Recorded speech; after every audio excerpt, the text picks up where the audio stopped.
deep inside a limestone cave in southern France, in a chamber so dark no natural light has reached it for 17,000 years. There is a small deliberate handprint pressed against the rock. It is not the hand of an adult, it is the hand of a child. Perhaps 6 or 7 years old, whose 5 fingers spread in a perfect fan. The palm is soft and unlined, the proportions unmistakably those of a child. Someone, an adult or a parent, took a mouthful of iron-rich pigment. They placed the child's hand against the wall and blew the mist. The red settled on the limestone, outlining every finger in perfect negative relief. They pulled the child's hand away, and there it was, a record of a life, left on the wall of the world. We do not know this child's name or if they were a boy or a girl. We do not know if they understood what they were doing, or if they were simply imitating an adult, playing in the way children play. Following someone who was doing something important and mysterious. We do not know if they were afraid of the dark, or proud to be included. But we know they were there, 17,000 years ago. In the bitter cold of the last ice age, in the absolute darkness. Someone brought this child into the cave and held them close. They let them make their mark on a wall no human eye would ever see.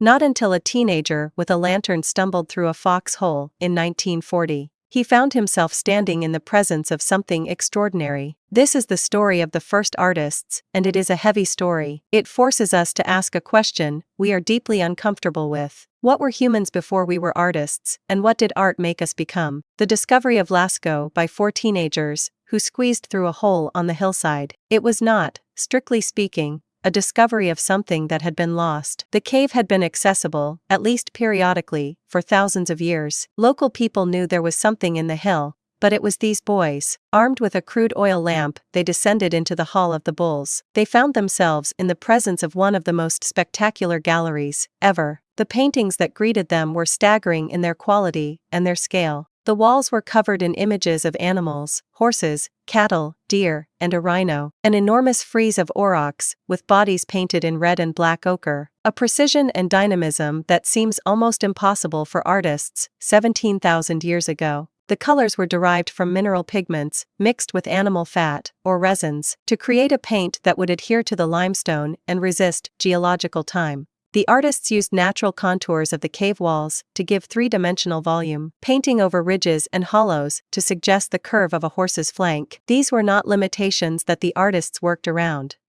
They were collaborators. But here is what most people do not know about Lascaux. It is not the oldest art, and it is not even close. The oldest gallery in the world. In December 1994, a French speleologist named Jean-Marie Chauvet was exploring a cave in France. He was alone on what was supposed to be a routine survey. He had been caving for decades, so he knew what caves looked like. But he pushed through a narrow passage and found a chamber covered with paintings. He immediately understood that he had found something unprecedented. Radiocarbon dating of the materials returned results that made the community freak out. Approximately 36,000 years old, a truly ancient discovery. Some figures at other sites are even older than that. Specifically the cave of Langbolu Saipong, dated to 45,000 years ago, and the limestone caves of Borneo, dated to 40,000 years ago. The pattern that emerges from these dates is both fascinating and humbling. Art did not appear in one place and spread outward like ripples. It appeared, more or less simultaneously, in Europe and in Southeast Asia. This suggests something profound about the capacity for artistic expression. It was not invented at a specific moment, by a specific individual. It was a capacity that was latent in our species from the beginning, baked into our neurology, waiting for the right social conditions to emerge. The first artist was not a genius, just a human doing what humans do. What were they thinking? Broadly speaking, there are 2 major camps in the debate over why. The first camp argues that art was adaptive, serving a survival function. Cave paintings were not decoration, but communication about the environment. What animals were where, what was dangerous, and how to hunt them. They are predominantly the animals that the painters hunted. Horses, cattle, deer, bison, the great megafauna of the Ice Age. The anthropologist David Whitley has argued that painting was embedded in ritual. The cave was a threshold between the ordinary world and the spirit world. The act of painting was designed to bring about success in hunting. In this view, art was simply a survival tool. The second camp argues that art was not adaptive, or at least, not primarily so. In this view, art emerged as a byproduct of a brain that had grown large enough. It had what Steven Pinker calls mental time travel, the capacity to simulate possible futures, to imagine things that are not present, to think about things that do not yet exist. Art, in this view, is what happens when a brain becomes too complex for its own good, when the simulation machinery starts generating content for its own sake. In this view, the cave paintings were not tools. They were thoughts made visible, the internal experiences of an extraordinary brain, externalized and preserved. Both views have merit, both are probably incomplete. The honest answer is that we do not know why art began. We only know that once it began, it never stopped. The shaman and the stencil. Let us return to the handprints and try to read them more carefully. In chamber after chamber of painted caves across Europe, we find hand stencils, often in groups, sometimes arranged in complex patterns, sometimes near specific figures.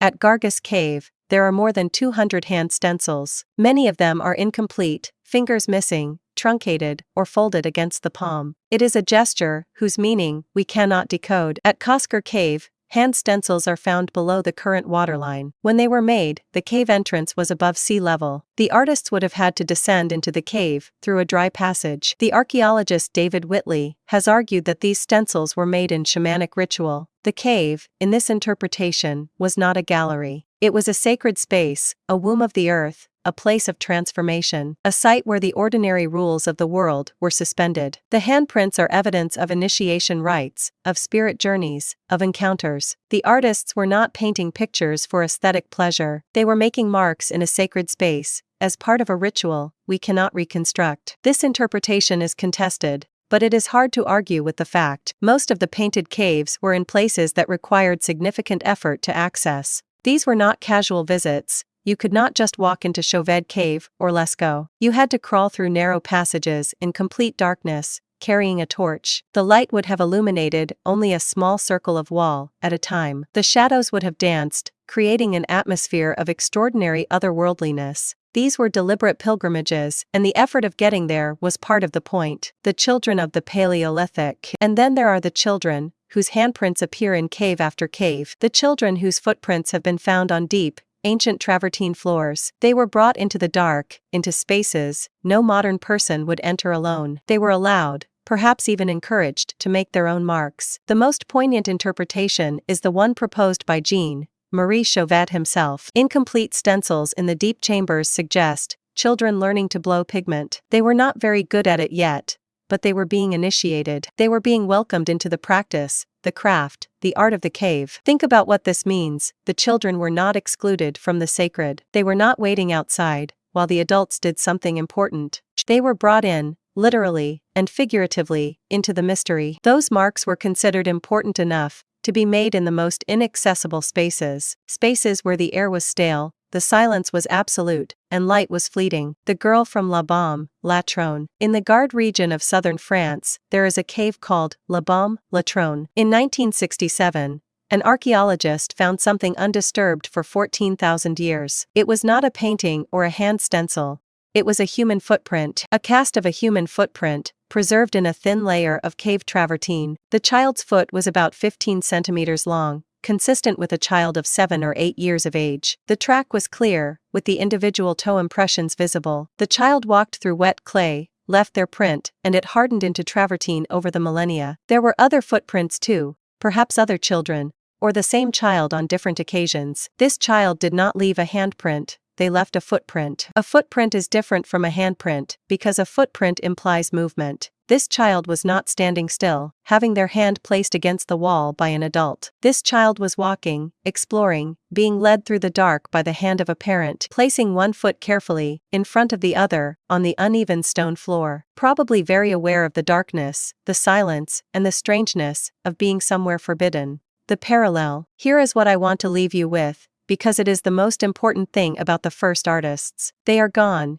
and the people who painted the walls of Chauvet and Lascaux died. Their bodies are dust, their camps are gone, and the specific individuals are long gone. Every single thing they touched with their hands is gone, except the paintings and the marks. And yet, the marks remain. The horse in the Salle des Taureaux at Lascaux, with its perfectly rendered eye. Its gleaming coat, its suggestion of forward motion, still looks out, as it has for 17,000 years. The lion at Chauvet, with its swollen belly, still prowls the painted gallery, in the dark. The handprint of the child, the perfect fingers, the evidence of a breath, is still there. It is still on the wall, waiting. The child who made that handprint did not know they were making something that would last. They were just a child, following a grown-up into somewhere they were not supposed to be, making a mark because making marks is what humans do. They were right to make the mark because the mark is all that is left. And it is enough.